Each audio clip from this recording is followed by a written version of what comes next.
Great Britain and Northern Ireland is a state made up of the historic countries of England, Wales, Scotland, as well as Northern Ireland. After the two world wars and breakup of the British Empire, the UK diminished its role in the 20th century. The 2016 referendum vote to leave the European Union has raised significant questions about the country's global role.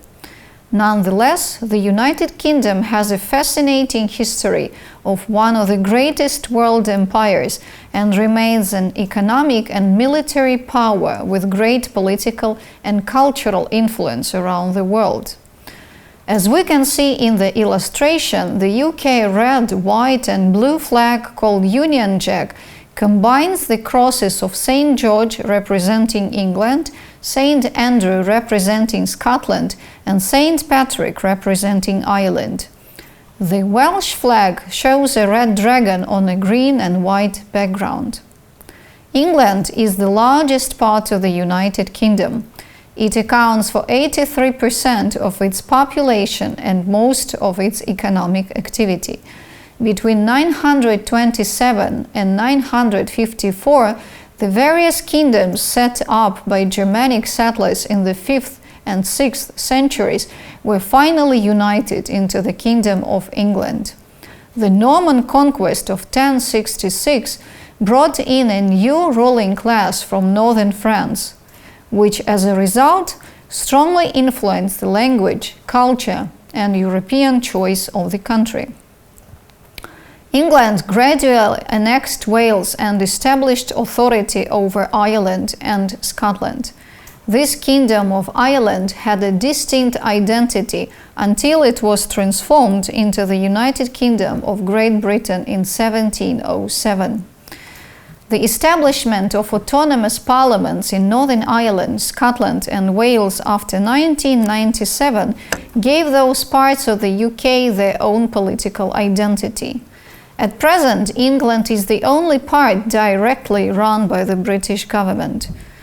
British and English institutions and national identifiers such as flag, language, anthem and popular culture largely overlap.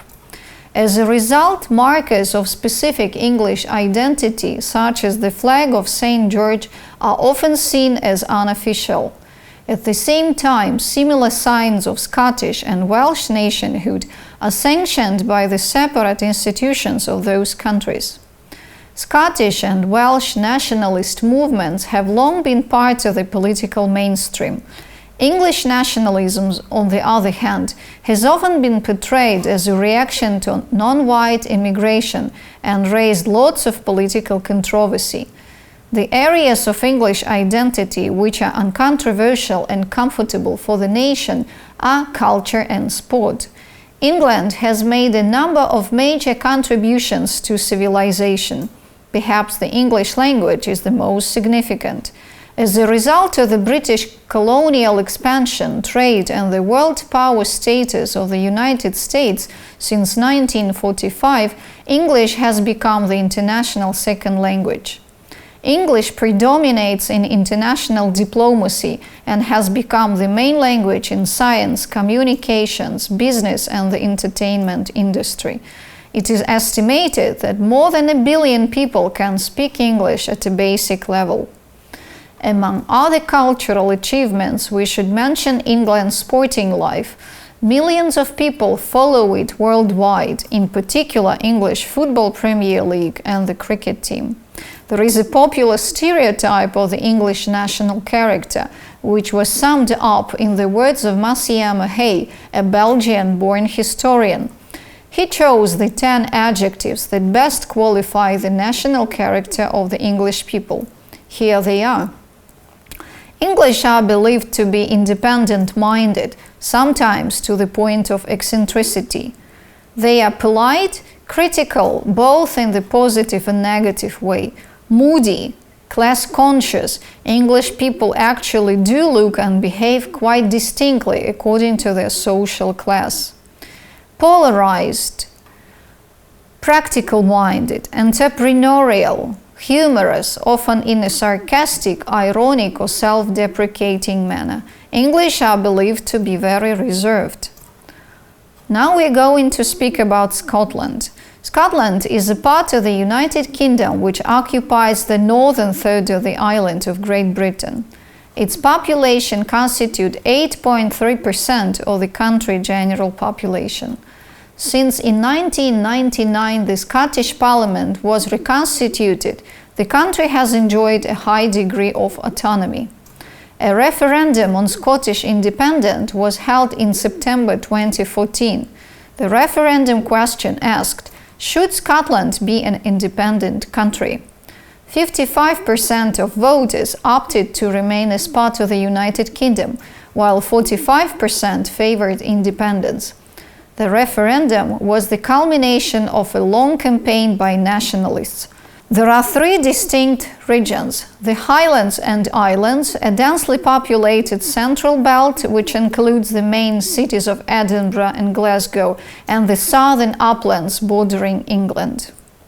English is spoken everywhere, and Gaelic speakers make up around 1.3% of the population, mainly in the northwest and the Hebrides. The old language of the South, Scots, is regarded by some linguists as a dialect of English and by others as a language of its own.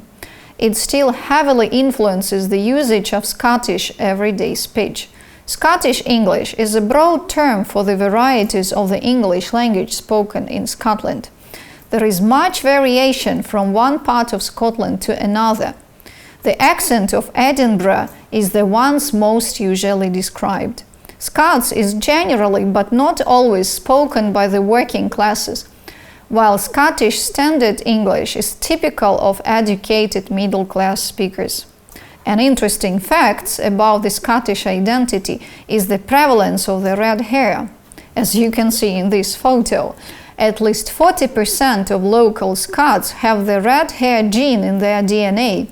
Scientists believe it's due to the lack of sunshine. Scottish cultural features also include the Great Highland bagpipe. Though some people call it an ear torture, local music lovers sway and dance to its rhythm. For them, it's the heart and soul of the Scottish culture. The next cultural masterpiece of Scotland is the Scottish kilt, which is a knee-long, single-piece skirt-type garment. A traditional strong drink, whiskey, is the Scottish gift to the world. In the local Gaelic language, whiskey translates into water of life. Here is a list of character traits that an average Scot may have. But remember, any individual may have 10% of these, 50%, 90% or none, as everyone is unique. Scottish are believed to be polite, forthright and honest, patriotic. Scottish people are fiercely proud of their country and will defend it with their last breath. Fiery and bold, historically Scots are brave, stubborn and courageous, practical and down-to-earth, at the same time superstitious, sentimental and spiritual. Many Scottish people have a strong belief in the supernatural and in the strength of mythical and psychic world, unexpectedly emotional for such a practical people. Scottish appreciate the arts. They love music, dancing, storytelling and literature. Hard-working. Historically, this is a country founded and grown on hard work. Scots know how to have a good time. They enjoy their food. The Scottish diet is traditionally rich in red meat, fats and sugar. It tastes great, but not so good for your health. This is the end of the first part.